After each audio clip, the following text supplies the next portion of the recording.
आज निकली थी बहुत टाइम बाद धूप, तो फिर मम्मी बोली कि भी चलो कपड़े भी साथ ही में धो लेते हैं और साथ ही में तुम इतने छत पे झाड़ू निकाल लो। और फिर हमने रख दी थी सारी जाई बाहर धूप में सुखाने के लिए। यहाँ पे देख लो आप सभी। फिर उसके बाद आधी छत पे झाड़ू निकल गई थी अर्शी पे, फिर आधी छत पे मैंने निकाल दी थी झाड़ू। यहाँ पे मैं डस्टबिन में सारा कूड़ा इकट्ठा करूँगी, इतने बाकी काम कर लेंगे धूप में सुखाने के सारे काम। फिर उसके बाद यहाँ पे मैंने मशीन के अंदर बना दिए थे झाग कपड़े डालने के लिए सारे। तो यहाँ पे धीरे धीरे करके मैं कपड़े डाल रही थी। वैसे तो हमने इससे पहले भी एक दिन धो लिए थे, कल परसों ही धोए थे हमने कपड़े। फिर उसके बाद आज थोड़े ही कपड़े थे, सारे ब्लैक ब्लैक से कपड़े थे। फिर उसके बाद आ गई थी दिन की बारी।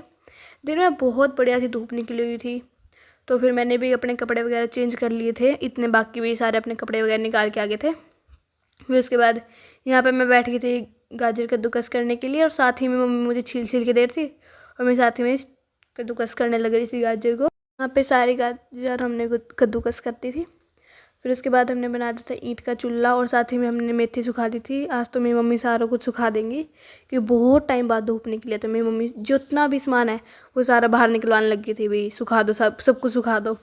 यहाँ पे नीचे आके देखा तो चाय बनाने लग रही थी, सारों की चाय लेके ऊपर चली गई थी। इतने मम्मी ने कढ़ाई तैयार कर दी थी और यहाँ पे लकड़ी लगाने लग रही थी।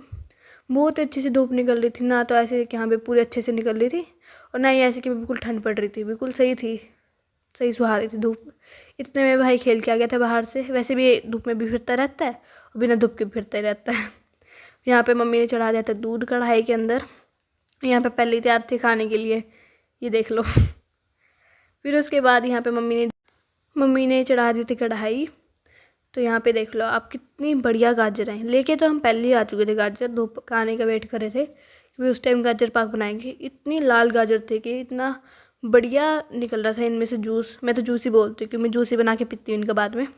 आप भी ट्राई करना नींबू के साथ, नमक के साथ, इतना बढ़िया टेस्ट आता है। बाकी भी आप टमाटर भी डाल सकते हैं। तो इतना डार्क सा जूस निकला था इसके अंदर से। बाकी मम्मी ने सारी गाजर डाल दी थी और मैं जूस लेके आ गई थी नीचे क्योंकि मुझे अपने लिए बनाना था। फिर मेरी बहन ले आई थी पत्थर क्योंकि वो कढ़ाई बिल्कुल ज़्यादा हिल रही थी। ये देखो कितना बढ़िया कलर आया इतने नीचे के। अब हमारे पेड़ पौधे देख लो, बहुत अच्छे लग रहे थे धूप आने के बाद। मिलते हैं नेक्स्ट व्लॉग में, तब तक के लिए बाय बाय।